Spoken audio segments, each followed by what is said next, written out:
Hey everybody, it's Max J. Miller, co-author with Robert Hollis of the upcoming How Is That Working? And today is the eve of the 2012 presidential election, and I have been reflecting on how contentious this election period has been. The campaigns have been full of bitterness. And just the posts on Facebook, I've just kind of been shocked at how kind of anti-democratic people have been, and I'm sort of stunned by it, but not really, because what my study and research of the great stories of literature has told me that bears upon this is that times of great conflict have also been times of great innovation and creativity. These have been the times when breakthroughs happen, heroes emerge, and innovators step forth. We're in so many situations that are just absolutely philosophically intractable. And in my book, How Do You Know That?, I talk about this phenomena where the hero barely gets into the land of adventure and typically falls in a pit, in what's often referred to as the belly of the whale, from the idea that certain famous characters have actually been swallowed up by whales, the phenomenon is one of complete and utter hopelessness. And that's very often what people experience in times like this, where it just seems like the situation's so intractable and the parties are so determined to beat one another rather than try to be politic, and which is to negotiate, to work something out, to trade, to find some common ground.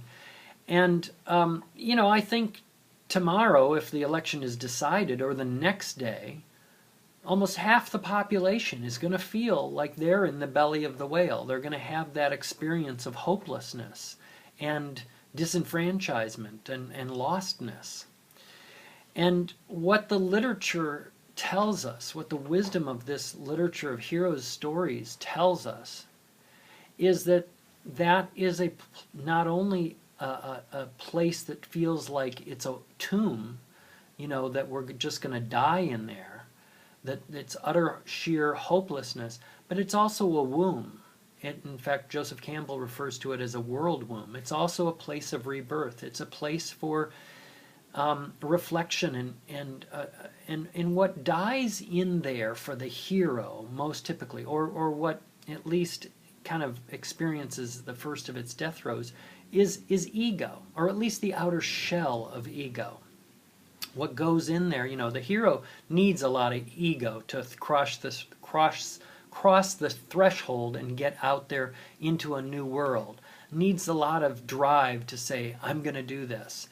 And this is what we rely on in sending 18-year-olds to war and so forth, is we rely on a lot of that just sort of testosterone and determination and fight. But what happens in the womb is there's a transformation. There is the beginnings, at least, of an initiation where the inner person begins to be born. And many of you have actually experienced this at one point or another in your life. I know that I have. And what's the message there is that the ego must actually surrender to some greater vision and greater dream and greater possibility in life.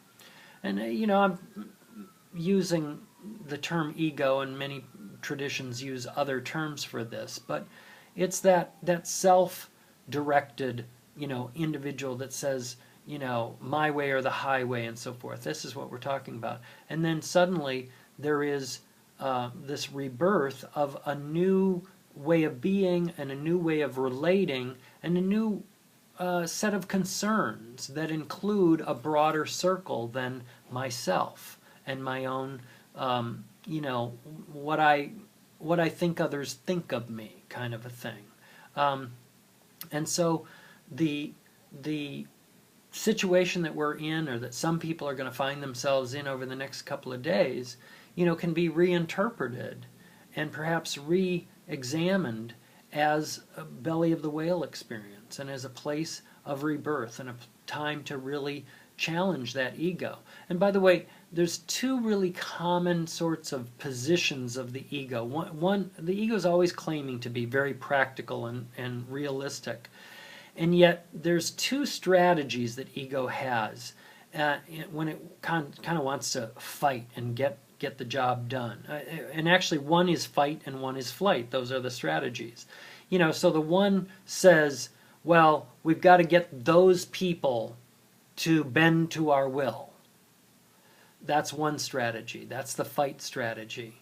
And the other strategy is we must retreat. We must return to the old ways. We must convert people, convince people to go back to the way it was. Those are really the two fundamental strategies that ego takes. One is retreat and one is fight. And in a way you can kind of see that that's a lot of, the positions that people are taking in these sort of intractable political contests.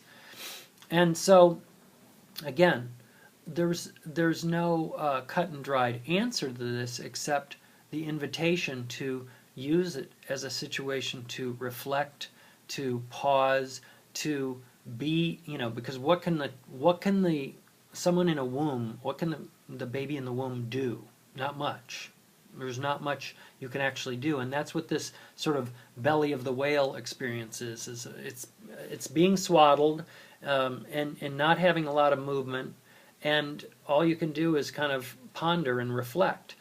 And heroes are people of action, no doubt, but there is this transitionary moment that can be the beginning of something quite wonderful and magical if you allow it to be that. So anyway, I hope this has been insightful and helpful to you in the greater context of what our culture is going through. I hope that didn't sound like I was taking a political side. I think the far more important issue is that we find some way to reach our own soul and to embrace all humanity in our circle again, instead of saying it's us versus them. But that's my thought.